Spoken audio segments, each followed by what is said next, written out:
porque el Espíritu Santo es el maestro interior, el que nos conduce y el que nos ayuda a comprender realidades que para nosotros pues, son un misterio también, ¿no? De algún modo la vida cristiana es algo que no está a nuestro alcance. Y de hecho es algo que veremos a lo largo de este curso, que posiblemente en este curso no terminemos, lógicamente, la moral cristiana, y iremos avanzando. Pero los discípulos en ciertas ocasiones le dicen eso a Jesús. Esto es imposible, ¿no? Y la gente también nos lo dice a veces, vale, eso es muy bonito, pero es imposible. Y verdaderamente hay que decir, no es que sea difícil, es que es imposible. Es imposible para el hombre, pero no para Dios. Entonces, por eso siempre tenemos que invocar al Espíritu Santo, porque vemos que si Él no está en nosotros y no es el que inspira nuestras acciones y también nuestros deseos, nuestros pensamientos, pues no somos capaces de vivir a la altura de lo que nos propone el Evangelio. En el nombre del Padre, del Hijo y del Espíritu Santo. Amén. Ven, Espíritu Santo, llena los corazones de tus fieles y enciende en ellos el fuego de tu amor. Envía, Señor, tu Espíritu y todo será creado, y renovarás la faz de la tierra. Oh Dios, que has iluminado los corazones de tus hijos con la luz del Espíritu Santo, haznos dóciles a sus inspiraciones para gustar siempre el bien y gozar de su consuelo. Por Jesucristo nuestro Señor. Trono de la sabiduría, ruega por nosotros. En nombre del Padre, y del Hijo, y del Espíritu Santo. Amén. Bueno, pues nos adentramos hoy en un tema nuevo, que es un poco como esta escuela de vida cristiana que hemos llamado, que en realidad es un poco pues, como el acercarnos a la moral cristiana. La vida en Cristo, porque así lo titula el Catecismo de la Iglesia. Es la tercera parte del Catecismo que se titula así, la vida en Cristo, ¿no? Y nosotros podemos hablar como un título genérico de la primacía del amor, porque toda la moral cristiana se resume en el amor. De hecho, es el mandamiento nuevo que Jesús nos ha dejado, ¿no? Amar a Dios con todo el corazón, con toda la mente, con todas las fuerzas, amar al prójimo como a nosotros mismos. No puede haber una moral distinta del amor si partimos de un Dios que es amor. Dios es amor, así lo define San Juan, ¿no? Y el amor de Dios se nos ha manifestado en Cristo, nos ha salido al encuentro, ¿no? Por eso lo titulamos así, la primacía del amor. Dejar que el amor sea el amor de Dios, el amor con mayúsculas, podemos decir, ¿no? No las caricaturas del amor que muchas veces nosotros nos hacemos o que vivimos en la cultura y en el mundo en el que estamos, ¿no? Que son como caricaturas o también chapuzas del amor, porque no llegamos a realizarlo en su plenitud, ¿no? Entonces, solo en Cristo se manifiesta. Pero ya desde el origen, ¿no? De hecho, nos preside esa escena del fresco de Miguel Ángel de la Capilla Sixtina, Dios creando al hombre, ¿no? Creando al hombre a su imagen y semejanza, y por tanto a imagen de un Dios que es amor. Y de hecho hay una cosa curiosa, que en la creación del hombre el Papa San Juan Pablo II dice que Dios no dice como en el resto de las criaturas, hágase, ¿no? Hágase la luz, hágase el cielo, hágase los continentes o los mares, ¿no? No, sino que dice, hagamos. Y entonces el Papa reflexiona diciendo, es como si Dios entrase dentro de sí mismo para encontrar en sí mismo el modelo en el que inspirarse para crear al hombre y a la mujer. A imagen de Dios lo creó, hombre y mujer los creó, ¿no? En el nosotros divino, en esa comunidad de personas que es Dios, en esa comunión de amor y de vida que es Dios. El misterio de Dios, ese misterio de comunión trinitaria, ¿no? En tensión misionera, porque sale fuera de sí mismo, se quiere comunicar a nosotros y a toda la creación. Entonces Dios encuentra en sí mismo el modelo para crear al hombre y la mujer, como una comunión de amor y de vida, como una comunión de amor y de vida. Bueno, pues esto es lo que vamos a intentar ver, ¿no? A lo largo de estos días. Vamos a partir un poco de lo negativo, la crisis, ¿no? Podríamos decir la crisis de la moral cristiana en el mundo actual, en la sociedad, ¿no? No sé si ya decir esto, que la moral está en crisis, es algo evidente para todos o no. No sé qué pensáis. ¿Creéis que está en crisis la moral en la sociedad actual? En que sí, mayoritariamente alguien opina que no. No sé, no hay nadie que opine que no. Pero ¿en qué veis reflejada esa crisis, por ejemplo? A ver, ¿dónde diríais que veis rasgos de esa crisis, ¿no? En las leyes, por ejemplo. En las leyes, ¿en qué sentido? Que muchas son injustas.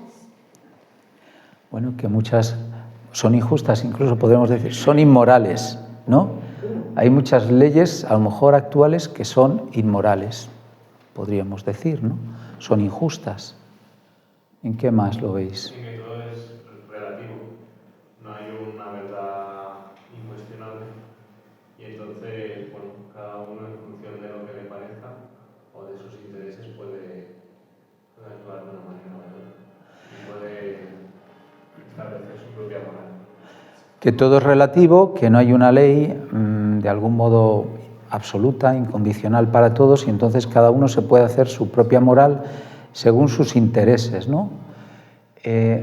Además, podríamos incluso dar un paso más, porque de hecho sabéis que el Papa Benedicto XVI habló de la dictadura del relativismo. O sea, no solo es que todo es relativo, sino que el relativismo se impone como el pensamiento dominante, y el que diga que no todo es relativo, es decir, que hay verdades que son verdades absolutas, incondicionales y por tanto vinculantes para todos, es un intolerante. Tú eres un intolerante porque defiendes que hay una verdad, y la verdad es que no hay ninguna verdad, pero yo no soy intolerante imponiéndote eso, ¿no? Este es un poco el juego perverso también de una sociedad relativista que se quiere imponer también a todos ese pensamiento relativista, ¿no? Se convierte en una dictadura. El Papa San Juan Pablo II también decía que una democracia sin valores es un totalitarismo encubierto. Al final se llega al totalitarismo, al pensamiento único, nadie puede disentir, porque se nos impone a todos, ¿no? Y de hecho lo estamos viendo, que vivimos en una sociedad. Me decía esta mañana una catedrática de universidad, no digo el nombre, dado que se está grabando, ni en qué universidad trabaja, pero decía que el otro día, hablando con unos compañeros en la universidad, decía, bueno, pues yo tengo muchas ganas de jubilarme, ya tiene una edad, y estaban los otros compañeros que también ya tienen una edad. Y dice, pero los hombres en general no queréis jubilaros. Y dice que empezaron a mirar así a un lado y a otro y le dijeron, no digas estas cosas en público. Pues ya veis qué problema hay de decir eso en público, pero hasta ese nivel llega como la censura, y sobre todo en ámbitos universitarios. Es que no se puede ni decir eso, que los hombres en general no tenéis ganas de jubilaros, porque os jubiláis, a lo mejor no sabéis qué hacer, y en cambio las mujeres están deseando porque saben muy bien cómo ocupar su tiempo, no sé. Bueno, pero quiero decir que esto también es un rasgo, quizás una anécdota pequeña, pero que señala eso, que hay una censura en ciertos aspectos y que todo el mundo tiene que pensar lo mismo, ¿no? Y que quien disienta, pues eso queda automáticamente excomulgado respecto a la sociedad, ¿no? Bueno, pues vamos a ver un poco en qué se traduce esta crisis. Hay un documento de los obispos españoles que se titula La verdad os hará libres, que es del año 81. Y luego hay un documento del Papa, San Juan Pablo II, sobre la moral, que es Veritatis Splendor. Fijaros que los dos giran en torno a la verdad, que es precisamente lo que se niega actualmente. Por el relativismo no hay ninguna verdad, todo es relativo, todo es opinable, todo depende, cada uno lo ve a su manera, ¿no? Entonces, son dos documentos que están muy relacionados, porque ya los obispos españoles detectaban, un poco antes de la encíclica, ya se estaba preparando la encíclica del Papa, ¿no? Se estaba estudiando. Pues los dos se centran en la verdad y parten de esta afirmación del Evangelio de San Juan, del Señor en el Evangelio de San Juan. Conoceréis la verdad y la verdad os hará libres. La verdad os hará libres. El esplendor de la verdad, dice el Papa San Juan Pablo II. Y de algún modo es la misma intuición. Es la verdad la que nos hace libres, porque es la verdad la que ilumina y orienta nuestra libertad en la dirección correcta, para que no se degrade, para que no se falsee a sí misma, ¿no? Para que se realice y se desarrolle plenamente, ¿no?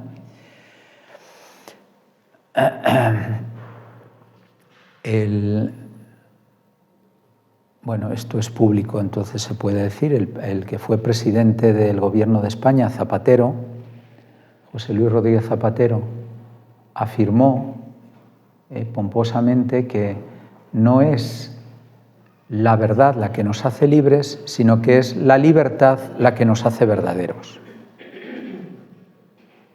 Si esto es así, pues oye, Hitler era un gran hombre, porque actuó libremente, masacró al pueblo, o Stalin, ¿no? Los dos grandes totalitarismos del siglo XX, Fidel Castro o Maduro, o tantos otros ejemplos que podemos poner, ¿no? Y cualquier marido que maltrata a su mujer libremente, o cualquier adulto que abusa de un menor, o cualquier empresario que explota a sus trabajadores y no les da un sueldo digno, o una jornada laboral digna para conciliar el trabajo y la vida familiar. Bueno, todos esos, si son comportamientos libres, si a mí la libertad me hace verdadero, pues claro, yo hago lo que me da la gana y está muy bien hecho, porque lo hago libremente. Fijaros que esto tiene raíces filosóficas en las que no no sé si entraremos, no quería entrar porque a lo mejor ahí nos íbamos, pero iremos haciendo alusión. El existencialismo. El existencialismo dice que el hombre ante todo es libertad. Que es libertad y por tanto que es la libertad humana la que decide el significado y el valor de las cosas. Porque las cosas y los actos humanos, por ejemplo, los actos humanos no tienen un valor en sí, un valor objetivo, intrínseco, propio, ¿no? Sino un valor para mí, el que yo le quiera dar libremente. La realidad no tiene ningún significado, ningún valor en sí, sino para mí, el que yo le quiera dar. Entonces, por eso, muchas veces en las discusiones, bueno, eso será para ti, pero para mí, ¿no? Esta es la idea de la libertad de Sartre, del existencialismo, que es que el hombre es ante todo libertad, una libertad absoluta, una libertad sin límites, ¿no? Una libertad que no está condicionada por nada, y como si fuera una libertad divina, la libertad creadora. Entonces puede definir o redefinir la realidad. Podemos redefinir ahora lo que es el matrimonio, o lo que no es, o lo que es la vida, o lo que vale o no vale, ¿no? Podemos redefinir todo, absolutamente. Entonces, bueno, pues ese diagnóstico de la crisis, vamos a seguir sobre todo el documento de los obispos españoles, para ver cómo la describen, porque dan como rasgos de la crisis, ¿no? En primer lugar señala, bueno, existe hoy, podríamos decir, un malestar generalizado hacia la moral. En general, los planteamientos morales dan un poco de grima, por decirlo así. Sí, o sea, es una rémora del pasado, es un impedimento para el progreso, es algo de lo que hay que desembarazarse, o sea, porque es un lastre, es un lastre. Planteamiento moral. Por eso, hoy muchas veces el problema no es solo de inmoralidad, sino de amoralidad, que es que no se plantea la pregunta moral. ¿Esto está bien o está mal? ¿Cómo? Es que esa pregunta ya es impertinente, por decirlo así, ¿no? Y no digamos la pregunta moral por excelencia, que sería no solo qué sentido tiene mi acción, sino qué sentido tiene mi vida. Porque en el fondo el sentido de la acción está en relación con el sentido de la vida, ¿no? En el seminario se hizo no un experimento, sino se hizo una exposición, hicieron una grabación un poco asaltando a la gente por la calle y preguntándole, por favor, así con un micrófono en mano, ¿no? Por favor, ¿me podría decir cuál es el sentido de la vida? Y entonces, claro, la gente ponía unas caras realmente, algunos de enfado, porque efectivamente es una pregunta seria, ¿no? Y que te la lancen así, un poco sin previo aviso. De hecho, hay un chiste de Forges, que es una marea humana caminando, y entonces estos chistes de Forges, ¿sabéis? Estos personajes narigudos que él pintaba, ¿no? Pues como una marea humana, y entonces uno le dice al que está al lado, daría gustoso un brazo por saber a dónde vamos. Y el otro le responde enfadado, eso a usted no le importa. Y dice, no, sí era por decir algo. No, o sea, es una pregunta impertinente. Oye, ¿a dónde vamos? ¿A dónde vamos? ¿En qué consiste el auténtico progreso de la humanidad? ¿Qué es progreso? ¿Qué es desarrollo? ¿En qué consiste el auténtico progreso o el auténtico desarrollo de la humanidad, ¿no? ¿Qué progreso? ¿Cuál es el auténtico progreso capaz de orientar la acción hacia su verdadero fin y promover, como decía Pablo VI, hablando del desarrollo integral, el desarrollo de todo el hombre, de todo el ser humano, integralmente considerado, y de todos los hombres, o todos los seres humanos, toda la humanidad, universalmente considerada, toda la humanidad, ¿no? Un desarrollo integral y universal. Ese es el auténtico desarrollo, ese es el auténtico progreso de todo el ser humano, sin olvidar ninguna dimensión, y mucho menos la dimensión espiritual, que es la que mayor dignidad nos otorga, porque es la que nos hace semejantes a Dios, ¿no? Y capaces de relacionarnos con Dios, ¿no? Ni las otras, ni el trabajo, ni la familia, ni la cultura, ni la ciencia, ni la economía, o sea, todas las dimensiones, el arte, ¿no? Y luego de toda la humanidad. Bueno, pues esta es, no podemos simplemente decir que la moral es retrógrada si no nos ponemos de acuerdo, y en el fondo esa pregunta es una pregunta moral. ¿En qué consiste el auténtico, el verdadero bien del ser humano? ¿Dónde está el verdadero bien? Porque la moral se pregunta por el bien, no por la ley. El problema es que quizás hay una moral que ha estado desprestigiada porque ha sido legalista, excesivamente legalista, de prohibiciones, de mandamientos y prohibiciones sin razonamientos a veces, ¿no? Y un poco imposiciones, simplemente, ¿no? Como los padres, esto es sí porque lo digo yo, a veces, ¿no? Entonces, claro, ese es un mal argumento. Hay que razonar un poco más las cosas, ¿no? Pero razonar sabiendo que no nos basta una razón puramente instrumental, la razón científico-técnica, que es la que gestiona nuestro mundo, ¿no? La que sabe de los medios, pero no de los fines. La razón instrumental, que es la razón científico-técnica, entiende de medios, pero no de fines. No se pregunta sobre los fines de la vida, sino sobre los medios que nos pueden ayudar a vivir mejor.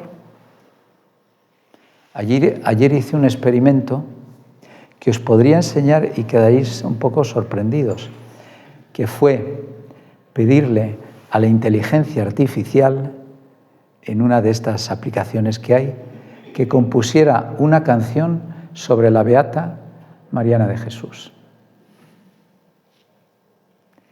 Y di varios datos. Mercedaria, copatrona de Madrid, amante de la Eucaristía, de la Pasión de Cristo y de los pobres. Y oye, me hizo una canción en 1 minuto. Y no está mal. O sea, con música y todo. Os la puedo poner, a ver, un momentín, porque esto es que es gracioso de verlo. O sea, es que lo había oído, hay una aplicación que se llama Suno, y bueno, esto es como muy llamativo. A ver.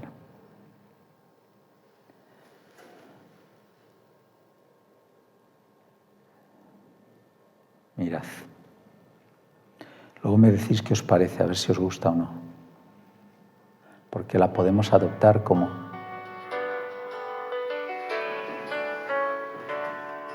La ciudad, Madrid bienaventurada, Beata Mariana, tu luz nos guiará.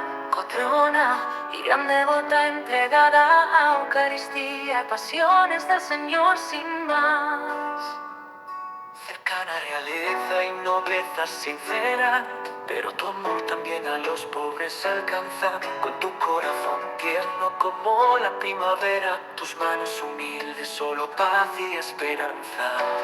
Oh Mariana Santa de Mercedaria, túnica blanca, tu fe nos ilumina, tus pasos nos guían de la nobleza real hasta la calle desamparada, con corazón ferviente nos pasarás el día.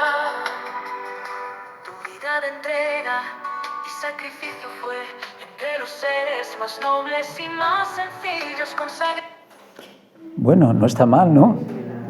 Ya con música y todo, creo que incluso le puedes decir que cante con la voz de tal cantante que te gusta. Y te lo pone con... me parece, ¿eh? Esa prueba no la he hecho. Pero esto fue... Digo que demasiadas palabras. Puede ser, pero es un ritmo ahí un poquito sincopado, tal. Aquí Elena, que entiende, dice que no está tan mal, ¿verdad? Bueno, rítmicamente y eso tiene ese sentido, nuestra estructura. Eso es. Es verdad que la tiene que retocar una persona. Claro, claro. Pero bueno, quiero decir, la técnica entiende de esto, de medios, oye, te facilita la vida, nos facilita la vida a todos, pero no nos dice cuáles son los fines de nuestra vida. Aquello por lo que merece la pena vivir y morir, incluso, y morir, ¿no? Dar la vida, aquello por lo que merece la pena dar la vida, por lo que merece la pena empeñarse. Y esa es una pregunta fundamental, ¿no?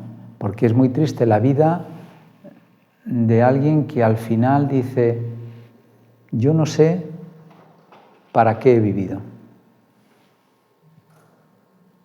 Yo no sé para qué he vivido. Mi vida ha estado vacía de sentido, ¿no? Hace falta una razón sapiencial, filosófica, teológica, que nos ilumine respecto a ese saber esencial que es el del sentido de la vida y por tanto también el sentido de la acción. Porque si yo no sé cuál es el sentido de mi vida, si no sé a dónde voy, pues puedo ir por cualquier camino. Me da igual, porque no tengo ninguna meta. Entonces lo que hago es vagar, andar dando tumbos como un vagabundo, ¿no? No como un peregrino que sabe a dónde va, que tiene una meta. El vagabundo, el transeúnte, es el modelo antropológico actual, que es una figura que nos inquieta mucho porque está como muy desarraigado, pero en el fondo es, en parte, el que define al hombre actual, que viaja, se mueve, visita muchos sitios, está muy entretenido, porque ve series en Netflix o en las plataformas, pero en el fondo no sabe a dónde va, ¿no? No tiene claro cuáles son los fines de su vida, ¿no? Entonces, nos hace falta también esa razón. Fijaros, el fundador de la logoterapia, que es una escuela de psicología, Viktor Frankl, que sobrevivió a los campos de concentración porque es un filósofo y psicólogo judío, dice que hoy vivimos un vacío de sentido, que la enfermedad actual es el vacío del sentido. Y él comprobó que en los campos de concentración sobrevivía el que tenía una razón para vivir, un para qué, ¿no? Ese era el que realmente sobrevivía. Y que en razón de la autotrascendencia, esa capacidad que el hombre tiene de trascenderse a sí mismo en función de un fin, de una meta, dice, en razón de, el hombre es una esencia en busca de sentido, pero hoy esa voluntad de sentido está ampliamente frustrada, porque la cultura no nos ayuda a dar sentido, ni a la vida ni a la acción, a las cosas de cada día. No hay como un, por decirlo así, no hay un sentido compartido, una cultura que nos ayude a tener como una idea común de aquello por lo que merece la pena la vida, aquello en lo que consiste la vida, de algún modo, ¿no? La verdad de la vida, que tiene que orientar nuestra libertad, ¿no? Pues los animales tienen instintos que les orientan. Las culturas anteriores a la nuestra tenían tradiciones que les orientan. Nosotros no, porque la tradición está desprestigiada, nuestras raíces, nuestras tradiciones, ¿no? De hecho, el Papa, como veis, insiste muchas veces en esto, en las tradiciones, ¿no? No perder esas raíces y esas tradiciones que constituyen a los pueblos y que les definen, ¿no? De algún modo. Bueno, vivimos también hoy como una especie de hipertrofia de la responsabilidad social, o sea, nos sentimos responsables de la guerra de Tierra Santa y abrumados un poco por esa situación, y sin embargo una atrofia de la responsabilidad personal, de lo que tenemos entre manos. O sea, muchas veces nos desentendemos como de nuestro ámbito más cercano, nos lavamos las manos, escurrimos el bulto, pues no sé, a veces en la familia, a veces en el trabajo, en los lugares de convivencia, y en cambio estamos preocupados de lo que pasa en Ucrania, que no está mal que estemos preocupados por lo que pasa y que ayudemos en lo posible, o en Tierra Santa, o en Venezuela, pero decir, bueno, pero ¿y tu vida qué? Tu responsabilidad personal, aquello de lo que tú te tienes que hacer cargo, y te puedes hacer cargo. Tu entorno, ahí muchas veces nos lavamos las manos, nos inhibimos, ¿no? Es esta paradoja, ¿no? Una hipertrofia social y una atrofia moral, que tiene que ver con lo que forma parte de nuestra vida, porque ahí existe como una gran tolerancia social, ¿no? Y la crisis, esta que estamos analizando, no afecta solo a las costumbres, que hayan cambiado las costumbres, sino que afecta también a los criterios y los principios que inspiran la conducta moral, a los valores éticos fundamentales y quizás también al sujeto moral. En el fondo es el sujeto el que está en crisis, es la persona, y en cierto modo cada uno de nosotros, los que estamos en crisis, ¿no? Porque no tenemos esa capacidad, ¿no?, de dar sentido a nuestra vida y de vivir conforme a ese sentido que le damos. Por eso terminan los obispos: vivimos en una sociedad moralmente enferma. Moralmente. Bueno, vamos a seguir adelante para que veáis, porque ahora entran en los síntomas. ¿Cuáles son los síntomas para detectar la enfermedad, ¿no? Hay que ver los síntomas y las causas más profundas. Los síntomas los describen así, y luego ya, si queréis, dialogamos un poco aquí, nos paramos. Primero, el eclipse, embotamiento, deformación de la conciencia moral, que en realidad es la moralidad práctica. Es decir, el no plantearse si algo está bien o mal, simplemente hacerlo, sin preguntarnos, ¿esto está bien o está mal? Segundo lugar, se sustituye el criterio de la moralidad por el criterio de la utilidad. Bueno, es que aquí hay un beneficio. Es que de aquí se puede seguir un beneficio económico, un beneficio político, esto se traduce en votos, un beneficio científico. Es que esto va a hacer progresar la ciencia. Vale, sí, pero ¿el qué? ¿El qué? ¿La manipulación de embriones? ¿O la clonación de seres humanos? Pero eso es legítimo, eso es digno del ser, eso es respetuoso con la dignidad del ser humano, de todo ser humano, ¿o no? ¿No? Por eso, criterios de utilidad, criterios de mayoría. Es que la mayoría sociológica piensa esto. Claro, las mayorías son muy fáciles de manipular, ¿no? La opinión pública, ¿no? Porque hay medios que están continuamente bombardeando en una dirección. La legalidad, no es que esto es legal, como es legal es moral, ¿no? Es que el aborto es legal, entonces si es legal es que está permitido y se confunde lo legal y lo moral, porque la ley tiene un valor pedagógico. El valor pedagógico de la ley es verdad que tutela bienes fundamentales y cuando la ley no tutela esos bienes, pues se pierden de vista muchas veces, ¿no? en una sociedad. O la posibilidad técnica. Lo técnicamente posible parece que es éticamente admisible. No. Bueno, no, estamos hablando del transhumanismo también, ¿no? Antes hablábamos de la inteligencia artificial, pero los planteamientos de ahora son el transhumanismo y el posthumanismo. De hecho, hay un libro célebre de Harari, que escribió Sapiens, que tiene un libro titulado ahora Homo Deus.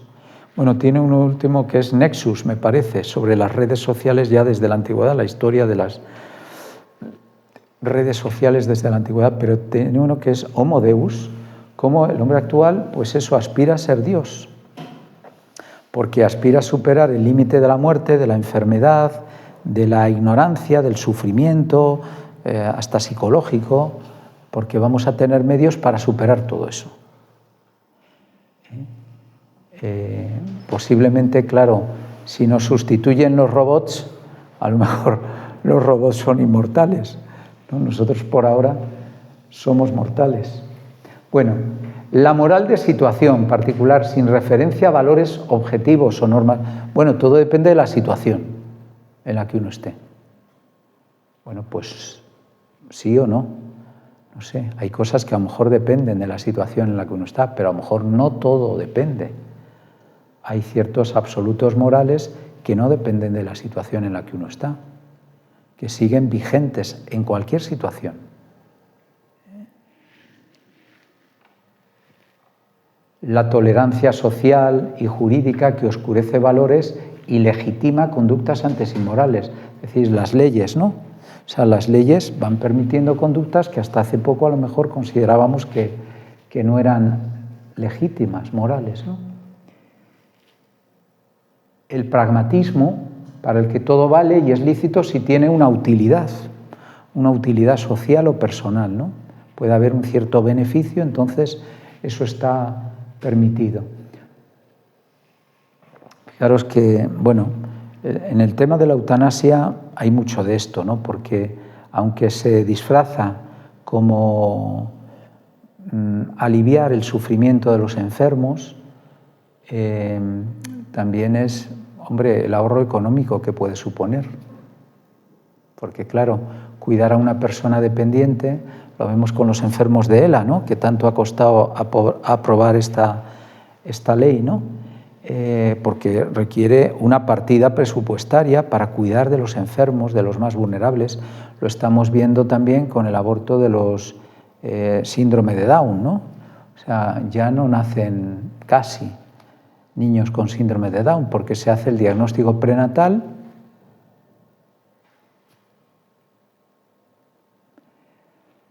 Dicho en bruto, muerto el perro, se acabó la rabia. Fue un formador del seminario hace años al médico acompañando a un seminarista que tenía hemofilia. Entonces le tenían que recetar el factor 8, ¿no?, para controlar pues las hemorragias y tal. Y le dijo la doctora, bueno, esto ahora se resuelve con el diagnóstico prenatal. Y el formador que iba, que es vicario episcopal, el que ha sido vicario episcopal de aquí, Juan Pedro Gutiérrez, que es calvo, dice, y la calvicie también. También se resuelve con el diagnóstico prenatal, claro. Y ya ni habrá calvos, ni habrá enfermos de hemofilia, ni nada. Nos los cargamos a todos antes de nacer y así ya hemos resuelto el problema, ¿no? Esta es esa mentalidad eugenésica que se va implantando cada vez más en la sociedad, que es nazi. Es una mentalidad nazi, ¿eh? De esto, de que solo tienen derecho a vivir los fuertes, la raza superior, que es la raza aria, era para Hitler, ¿no? Pero solo o como los espartanos, ¿no?, que se cargaban a los niños enfermos. Luego la privatización de la moral como un asunto de pura incumbencia personal, ajeno a la vida pública. Bueno, ahí cada uno que opine, cada uno que se las arregle. Lo estamos viendo en la campaña de Estados Unidos también, de Kamala, o Kamala, como sea, y de Trump, ¿no? Bueno, cada uno es libre para hacer lo que quiera, aunque esté otra vida en juego.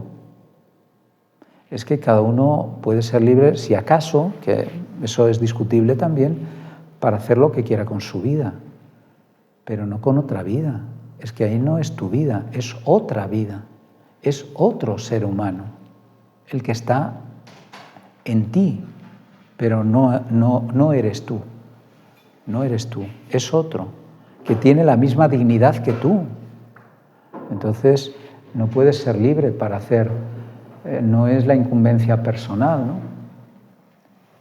De hecho, fijaros que hay encuestas que en este aspecto son curiosas, porque la gente penaliza más y, digamos que tolera peor, por ejemplo, que alguien haga ruido en la calle a que aborte. Porque, oye, el ruido es que me molesta a mí. El ruido me salpica, ¿sabes? O sea, es que no me deja dormir. En cambio, que aborte, ¿no? O sea, la valoración de las conductas muchas veces está referida a lo que, digamos, nos puede afectar al resto, pero no a la gravedad en sí del acto y a lo que está de verdad en juego, que es una vida humana. Hombre, aquí está en juego que no te dejen dormir una noche. Bueno, vale, es un fastidio, pero es que en el otro hay una vida humana en juego. ¿Qué será más importante? ¿Que a ti no te dejen dormir una noche o que no? Entonces, es eso, es como algo, lo privado, que cada uno haga lo que quiera. Y en este sentido también un divorcio entre la vida privada, en la que hay una gran permisividad social, y la función pública, en la que se impone la convención social. En la vida pública te pueden crucificar por cualquier cosa, y en cambio en la vida privada tú haz lo que te dé la gana, que nadie se meterá contigo, ¿no? Luego el desprestigio de la moral tradicional, que se ha visto como alienante, retrógrada, ante una libertad que se absolutiza, ¿no? Que no tiene ningún límite, que es absoluta, que es como si fuera una libertad divina, que ya os decía, puede decidir lo que está bien, lo que está mal, puede redefinir la realidad, ¿no?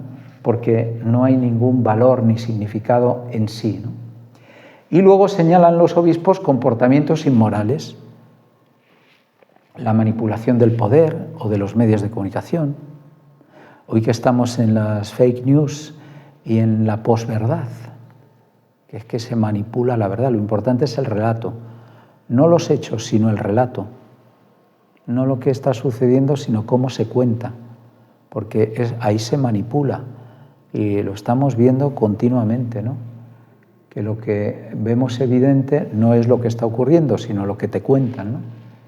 La corrupción de la vida pública, la primacía del dinero, la insolidaridad, la injusticia, la deformación de la experiencia sexual, matrimonial y familiar, la falta de respeto ante el don de la vida. Señalan algunos rasgos quizás más presentes, bueno, no solo en aquel momento, sino en el nuestro, podríamos decir también, ¿no? Porque vemos a dónde están llegando ciertas cosas. Pero luego también, por no ser excesivamente negativos, señalan rasgos positivos también porque es verdad, la afirmación de la dignidad y los derechos de todo, especialmente el reconocimiento de las mujeres, la afirmación de la libertad, la aspiración a la paz y el horror a la guerra, el pluralismo y la tolerancia. La tolerancia no es algo malo, es algo bueno, que no es indiferencia. A veces confundimos, la tolerancia no es indiferencia, o sea, el que yo tolere que tú tienes una posición distinta a la mía, no significa que a mí me dé todo igual o que piense que a lo mejor está bien lo que tú haces, ¿no? Puedo pensar que está mal y sin embargo respeto tu libertad, ¿no? La repulsa de las desigualdades, la preocupación por los desequilibrios ecológicos, ¿no? O sea, hay rasgos también como subrayados que también pueden tener su ambigüedad, ¿no? Pero que señalan que, bueno, que hay una conciencia moral que a pesar de todo permanece, ¿no? Porque hay una conciencia, la conciencia moral la podríamos definir como la memoria originaria del bien, decía el cardenal Ratzinger, ¿no? La memoria originaria del bien. No hemos perdido del todo, ni siquiera por el pecado original, esa memoria originaria del bien. Y de algún modo eso hace que muchas veces podamos reconocer, ¿no? Que hay cosas que están mal y hay cosas que están bien, ¿no? Aunque vivimos, como decíamos antes, en una sociedad tremendamente relativista, que en general niega esto. Bueno, no sé aquí, por hacer comentario, ¿no? ¿Cómo lo veis? Si creéis que responde a la realidad, si hay alguna cosa que no está dicha y vosotros subrayaríais, o en qué aspecto os parece que es más grave la situación de la crisis actual, ¿no? Si queréis hacer un poquito de comentario o pregunta o lo que queráis, para que no os durmáis, porque si no... ¿Qué os parece, Siana? Pues yo creo que los rasgos positivos, lo de la libertad, es que yo creo que ahora hay menos libertad, por lo menos que cuando yo era pequeña hay mucho menos, sobre todo de pensamiento. Te tienes que callar muchísimas veces porque si no, o te tachan de lo que sea o te comen. A mí me pasa. Sí. Vamos, yo no doy mi opinión en casi nada. Simplemente escucho esto y ya está.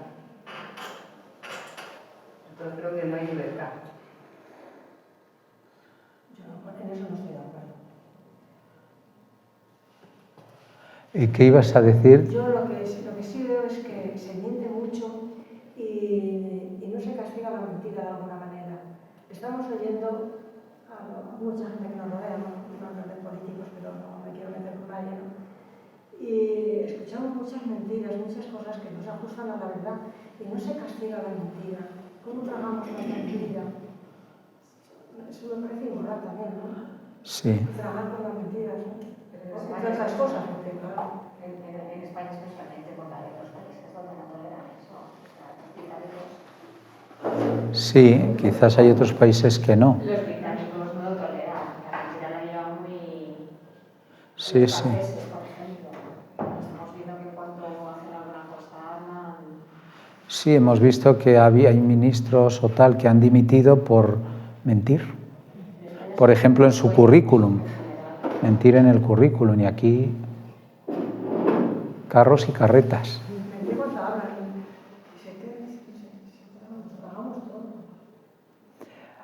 A veces hay un dogmatismo también que a la Iglesia se le ha acusado de dogmatismo, ¿no?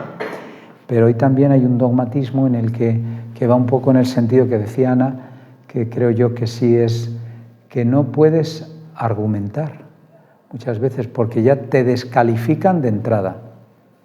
O sea, y cuando hay una descalificación no hay argumentación, no se puede argumentar. No me descalifiques, porque yo tengo razones para pensar así y puedo dar datos. Pues te puedo dar datos que son evidentes. Dame tú tus datos y tus razones, contrastémoslas, ¿no? Entonces, ese es el problema, que hoy a quien piensa diferente muchas veces se le descalifica y entonces se le cierra la boca, porque tú eres desde un fascista hasta un tránsfobo o un lo que seas, ¿no? Entonces dices, hombre, no, esa no es forma de argumentar, esa no es forma de defender la verdad y de vamos a contrastar, ¿no? Y vamos a ir a datos científicos también que puedan inclinar la balanza objetivamente, ¿no? Luego cada uno es libre de pensar lo que quiera, pero bueno. ¿Qué más veis? ¿Alguna otra cosa que queráis destacar o poner algún ejemplo concreto de...?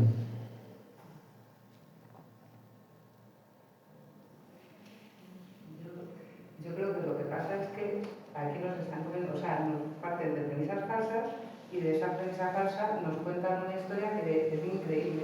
Entonces todo el mundo se la cree, o sea, lo de las libertades, si partes de una premisa falsa, puedes argumentar lo que te dé la gana luego y lo puedes vender bien.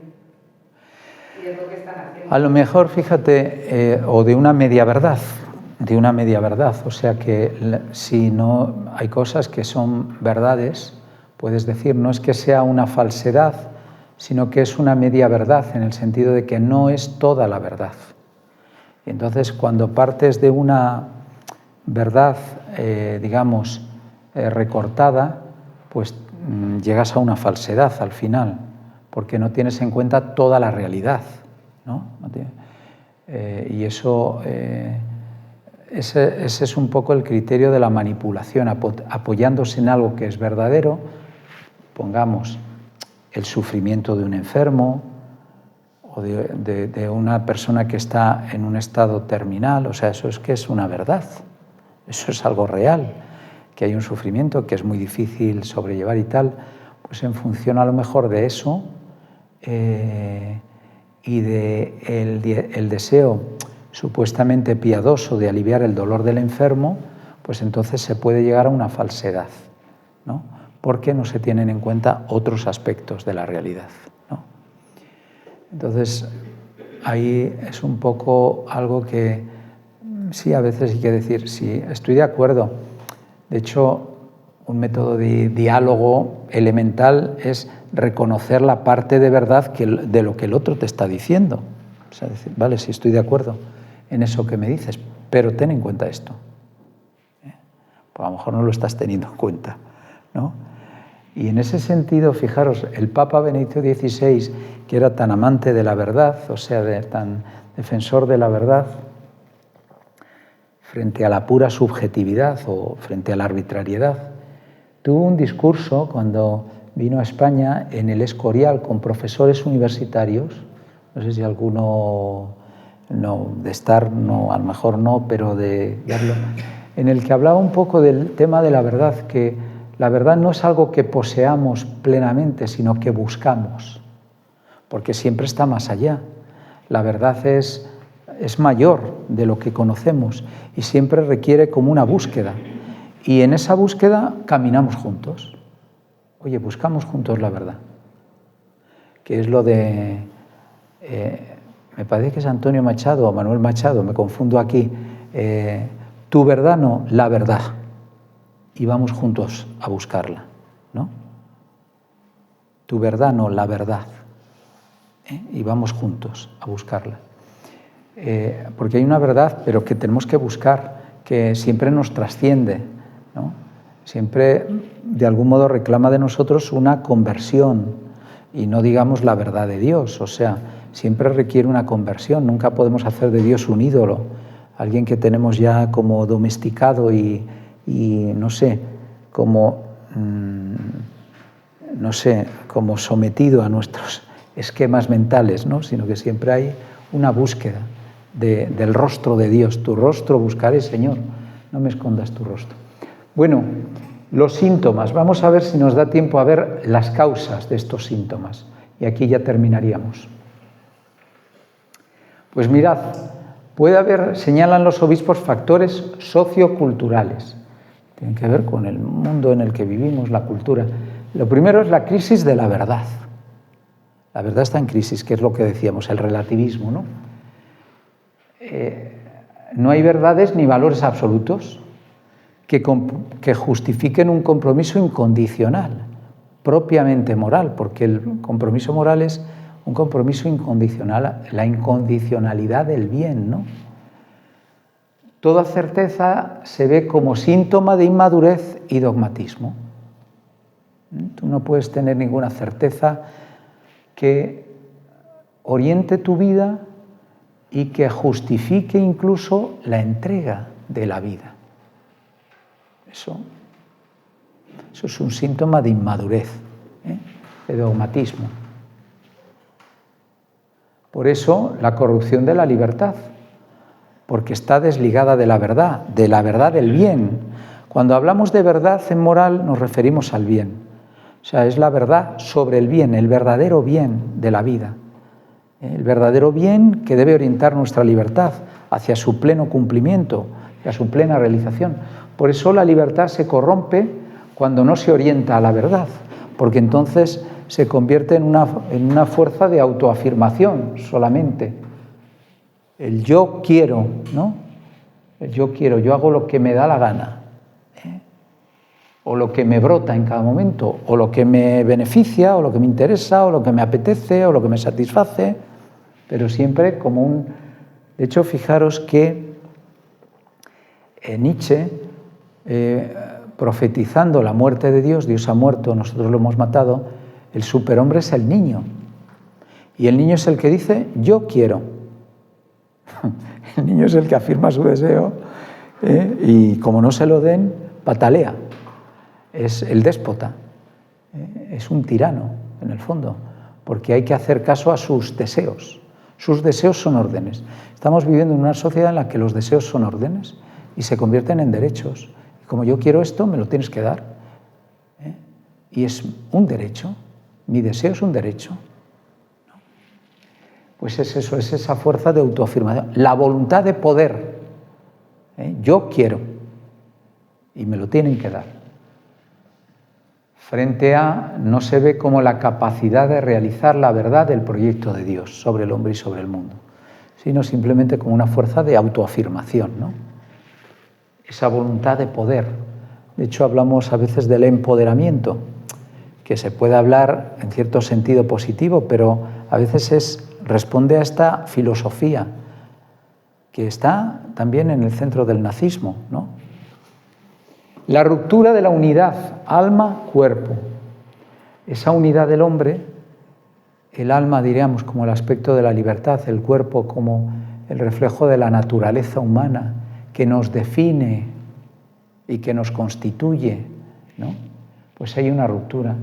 El hombre despojado de su naturaleza creada por Dios queda como condenado a la arbitrariedad. No hay nada que preceda a la libertad. Es un poco lo de libertad y verdad. En el cuerpo está inscrita la verdad de mi ser, ciertos significados, ciertos valores, ¿no? Y que mi alma, por decirlo así, también el alma que otorga al cuerpo una dignidad espiritual.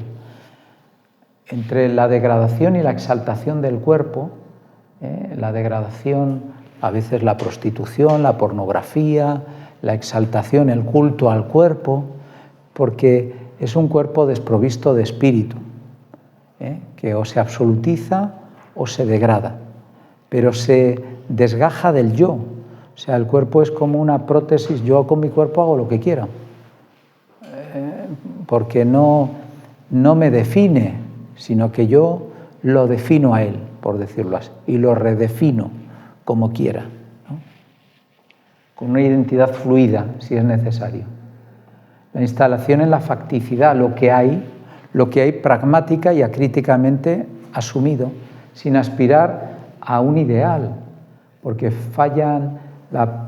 hay una pérdida de ideales y un debilitamiento del futuro, de la perspectiva del futuro, el pensamiento débil aquí y ahora, un inmediatismo, todo aquí y ahora. No hay proyecto, que justifique también un esfuerzo, un sacrificio, ¿no?, para alcanzar esa meta. La opción por la finitud sin apertura al infinito, a Dios, a esa dimensión trascendente de la vida. La opción por la finitud fugaz y mortal, negando toda trascendencia y haciendo la vida y las acciones del hombre literalmente intrascendentes. Se cae eso en el inmediatismo, en el inmanentismo. Decía el que fue también alcalde de Madrid, Enrique Tierno Galván, ¿qué es ser agnóstico? Es vivir plácidamente instalado en la finitud, disfrutando. Comamos y bebamos, que mañana moriremos. Disfruta de la vida, aprovecha el momento, no te plantees nada más. Él se ve que en la hora de la muerte sí se planteó algo más, ¿no? Suele pasar.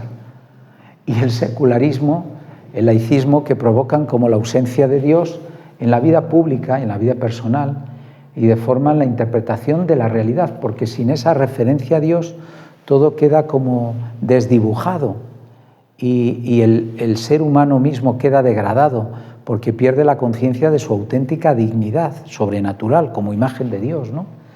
Entonces se deforma la interpretación de la realidad, la estimación de los valores éticos, el sentido último de la libertad, provocando la desorientación moral y demostrando en la práctica lo que decía Dostoyevsky: si Dios no existe, todo está permitido, ¿no?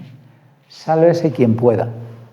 Es la pérdida del sentido de Dios y del sentido del pecado.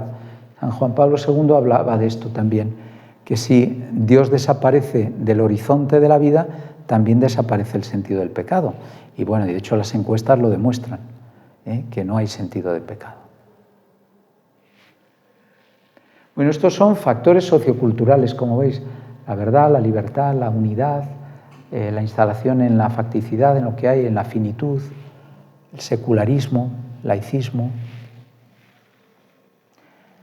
¿Quién fue el presidente? En Francia se empezó a hablar de una laicidad positiva, frente al laicismo, una laicidad positiva que no excluye la religión, sino que la valora, la incluye, ¿no? El Papa Benedicto XVI. Pero fijaros, hay también factores intraeclesiales, no solo sociales, que es la deficiente formación doctrinal y moral de los cristianos, de los católicos, desfasada de la cultura actual, plagada de dudas, errores, opiniones o enseñanzas divergentes, del rigorismo al laxismo, con una pérdida de identidad y de unidad en la fe y en la moral. O sea, ahí hay una falta de formación, no solo intelectual, sino moral, ¿no?, que nos ayude a orientarnos y a saber argumentar, saber dar razón de nuestra esperanza al que nos lo pida. Lo que hablamos antes, la confusión de lo legal y lo moral, que lleva a aceptar como moralmente legítimo lo legalmente admitido, ¿no? Por eso una gran permisividad en el ámbito público más que en el privado. De hecho, en el Decálogo, los mandamientos más valorados son los que tienen que ver, como os decía antes, con lo público, y los menos con lo personal. Hay cada uno que haga lo que quiera, ¿no? Como si no existiera ninguna norma.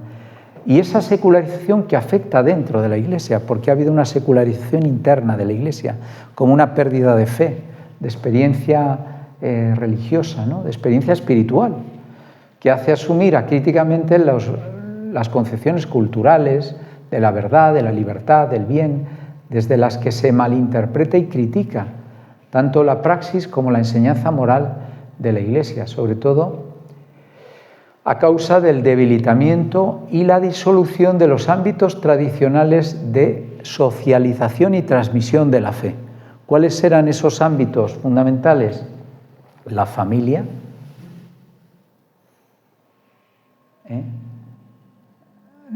en la que, debido a la disminución de la fe y vida cristiana y a la menor dedicación educativa de las madres, se debilita la socialización religiosa, o sea, la educación religiosa de los niños. Pero es que además el problema es que las madres actuales no están convencidas. Entonces, si ellas no están convencidas, ¿cómo van a transmitir? Y además no están convencidas de que merezca la pena educar cristianamente a los hijos, porque es ponerles contracorriente en una sociedad. Si a ti te pasa eso, Ana, pues tus hijos, pues igual, claro. Y entonces dices, bueno, sí, pero no mucho, ¿eh? No mucho, porque si no van a ser bichos raros en la sociedad. Tenemos que ser sal y luz, no podemos vivir como los paganos, los cristianos, ¿no? No ser bichos raros, ser normales, pero ser sal y luz en medio del mundo, ¿no? Levadura en la masa. No conformarnos con la mentalidad del mundo. Y la Iglesia, porque ha ido perdiendo la confianza. La Iglesia, aun contando con un aumento, bueno, aquí hablábamos de ciertas estadísticas, un pequeño aumento de confianza por parte de la población en general, no parece tener ninguna relevancia para los jóvenes, ni en su conducta ordinaria, ni en su interpretación del mundo. Había ahí unas estadísticas que hablaban del 21% que le inspiraba bastante confianza y un 32%. Fijaros que esto es curioso. Un porcentaje alto guarda un recuerdo positivo o muy positivo de su experiencia eclesial. Aunque su opinión en general es negativa, cuando va a la experiencia concreta dice que el recuerdo es positivo. No, en la parroquia me hizo bien, el colegio me hizo bien, aquel grupo scout me hizo bien, o aquel voluntariado me ayudó mucho. O sea, se valora la experiencia eclesial concreta que cada uno ha tenido, pero en la opinión pública, como la imagen de la Iglesia es negativa, está muy desprestigiada. También porque yo creo que eso se ha promovido también en los medios de comunicación. Ha habido un esfuerzo deliberado por desprestigiar, ¿no?, la imagen de la Iglesia, dando como mucha publicidad a las cosas más negativas que realmente existen, porque el pecado existe dentro de la Iglesia, ¿no?, en todos sus miembros, y sin embargo sin resaltar los aspectos más positivos de la Iglesia, ¿no?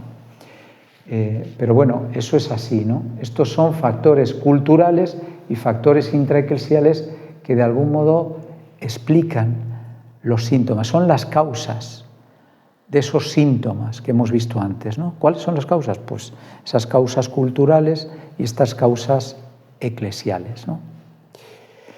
Bueno, pues aquí...